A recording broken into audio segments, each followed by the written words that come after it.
Olá, saudações históricas e continuando aí o nosso conteúdo sobre o Código Penal Brasileiro, parte geral. Nesse vídeo nós vamos falar sobre a Lei Penal no Tempo, artigo 2º do Código Penal Brasileiro. Mas de início, como sempre, a gente pede a você aí, dê aquela curtida, deixe seu like, inscreva-se aí no nosso canal, compartilhe, deixe o seu comentário. E também deixamos nossos agradecimentos a você que está inscrito, que compartilha, que comenta, enfim, que faz os seus elogios e críticas também, né? E a você que está só assistindo aí a primeira vez, inscreva-se, deixe seu comentário e compartilhe aí o nosso canal, certo?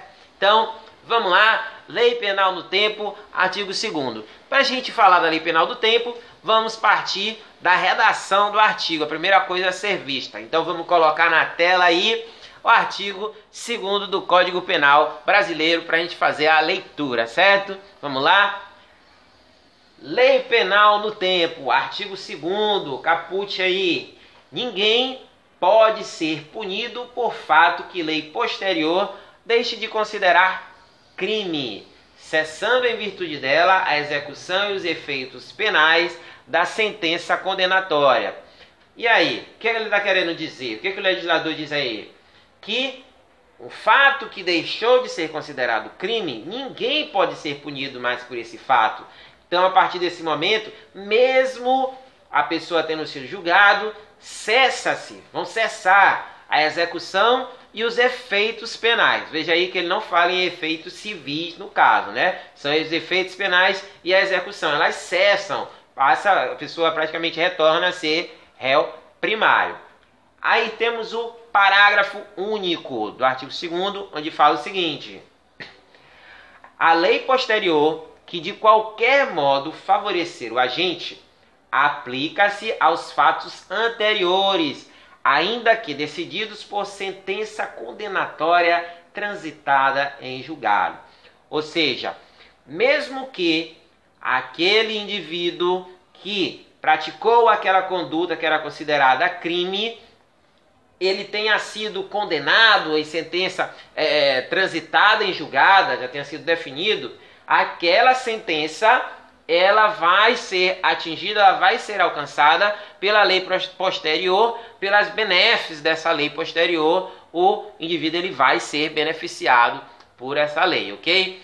Então, voltando aqui, então, o que ocorre? O artigo 2º, seu parágrafo único, deles eclodem alguns conceitos, né?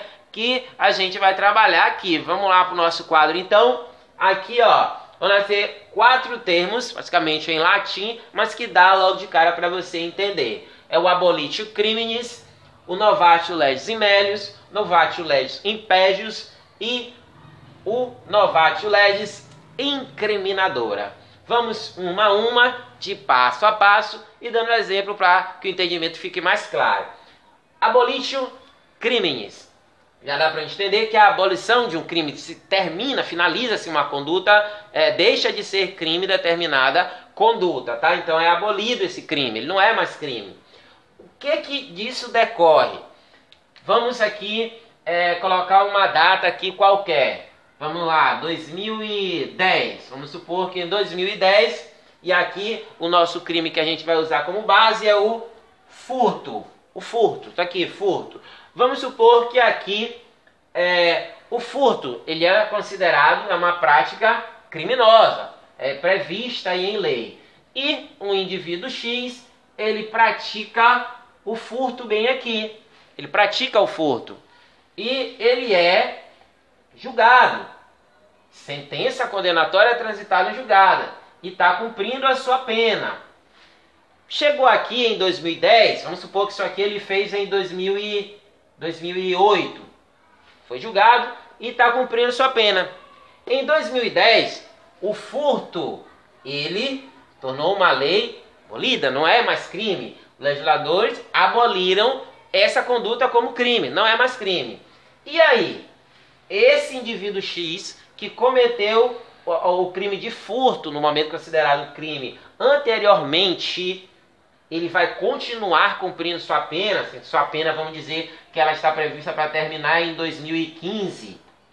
ele vai continuar cumprindo a pena até 2015 ou essa nova lei, essa lei que foi abolida, ela vai beneficiar ele e aqui cessa-se tanto a execução quanto os efeitos penais. Claro que aqui vai cessar, tá? Então cessa tudo isso. Essa lei, então, ela vai fazer o quê?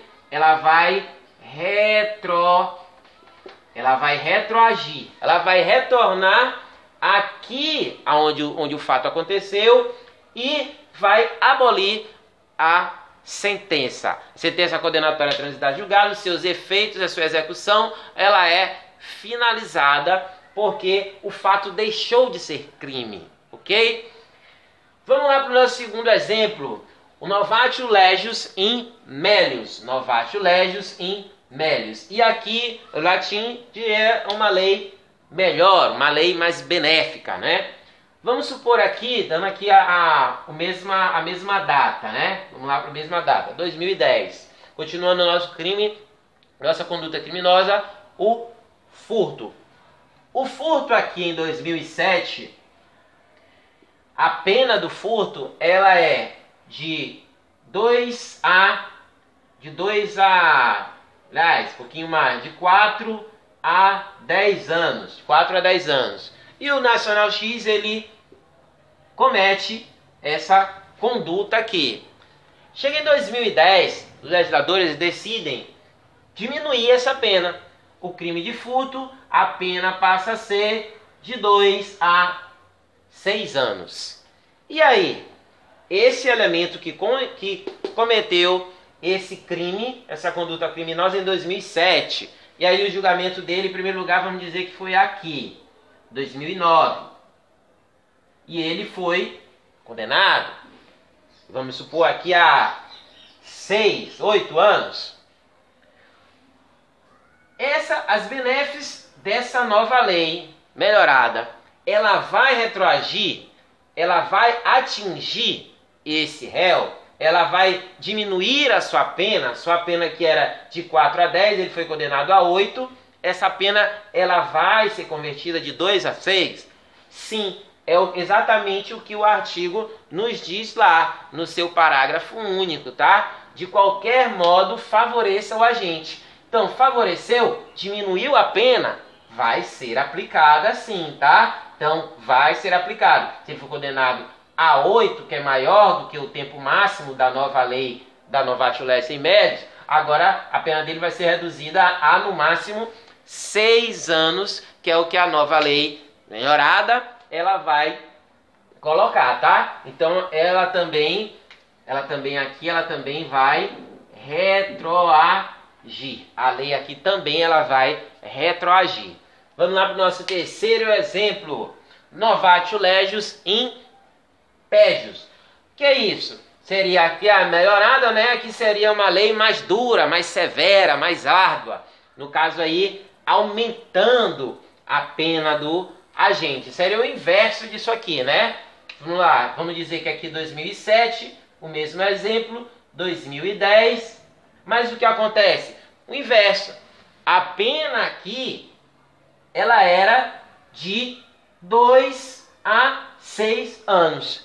E em 2010, uma nova lei, ela define o crime de furto, a pena como sendo de 4 a 12 anos, vamos supor.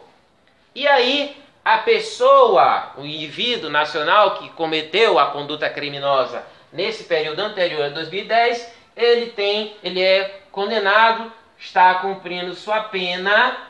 Aqui, vamos supor, ele foi condenado a 3 anos. 3 anos. E aí ele cumpriu 1 ano. Ele foi julgado aqui em 2009, em 2010 ele cumpriu 1 ano. Mas em 2010, a legislação passa a dizer, não, o crime de furto não é só de 2 a 6. O mínimo é de 4 a 12 anos. E aí, essa lei mais árdua, essa lei piorada, essa lei mais severa, ela vai retroagir, ela vai atingir esse fato anterior? Sim ou não? Não, ok? Então isso aí essa lei a gente vai dizer que o que acontece com ela, que ela não retroage. É a irretroatividade. Ela não retroage. A lei não retroage para prejudicar o réu. Ela não vai retroagir. Então aqui, mesmo que o crime, vamos supor aqui outro exemplo, o julgamento dele é depois dessa lei. Imagine, ele cometeu o fato aqui anterior. Continua, ele cometeu o fato aqui. E aí o seu julgamento, ele está marcado para 2010 aqui, antes de 2010 não. O julgamento dele vai ser aqui em 2012. Ele cometeu aqui em 2007 o crime de furto, quando a pena era de 2 a 6 anos. Mas seu julgamento foi para cá, para 2012, quando já estava em vigor a lei que dizia, não, o crime de furto é de 4 a 12. E aí, ele já está no tempo aqui da nova lei. Essa lei aqui, ó, já cessou. O que acontece? Ele vai ser tocado, a sua conduta vai ser julgado nos ditames da lei anterior ou da nova lei? Vai ser da lei anterior. A lei anterior, ela vai ultrapassar essa fronteira aqui de tempo, mesmo ela já tendo sido abolida, sendo lei já retirada do uso, ela não existe mais. Mesmo assim, os seus ditames, as suas regras, elas vão ser utilizadas no tempo em que a outra lei já está em vigor. Isso aqui é o que a gente vai chamar de ultratividade da lei penal no tempo, ok? Então esses são os exemplos. Aqui o termo, o nosso último exemplo, né? Aqui dentro dos termos em latim, a novatio legis incriminadora, que é bem mais simples, né? Aqui você já entendendo essas três, você vem para incriminadora, ela se torna mais simples. Ora, se um fato ele torna uma conduta um crime, aliás, uma lei, ela torna uma conduta crime, aqui em 2010, imagine que existe uma conduta Y. Pessoas cometem essa conduta Y. É 2010. Mas em 2010 o que acontece? Em 2010, o legislador cria essa lei que condena essa conduta, que classifica essa conduta como crime. Essa conduta passa a ser considerada crime. Então, é uma nova lei incriminadora, ou seja, que torna uma conduta crime. Então, essa lei, ela só vai andar para frente. Os atos cometidos daqui em diante, no caso, se as pessoas continuarem cometendo essa conduta Y daqui para frente, de 2010 para frente, aí sim elas vão ser atingidas por essa lei, que anteriormente não existe lei para definir determinada conduta como crime, tudo bem? Então é bem simples aí no caso a novatio legis incriminadora. Mas a gente sabe, no seu concurso existe a palavra exceção, lá no português, na história, no direito também. Qual é a exceção a essas regras? Dois crimes que a gente colocou aqui, duas tipologias de crime que a gente colocou aqui como observação, destaque para você. É o chamado crime continuado e o crime permanente. Aí pode até não estar no seu edital, mas você não vai esperar que caia na questão para depois você tentar entrar com recurso para dizer que não tinha. Porque se fala lei penal no tempo, já está dizendo que essa súmula 711 do STF, ela está dentro do conteúdo. E o que ela diz, a súmula 711 do Supremo? Ela vai dizer o seguinte, que no caso de crime continuado ou permanente, o que acontece? Vamos fazer aqui uma linha de tempo separada para você. No caso de crime continuado ou permanente, o exemplo que a gente estava dando era 2010. O exemplo mais claro aí de crime permanente é o sequestro, né? Extorsão mediante sequestro. A pessoa comete o sequestro aqui. E a pena do sequestro aqui, ela é de 12 aqui de 8 a 20 anos. 8 a 20 anos, tudo bem.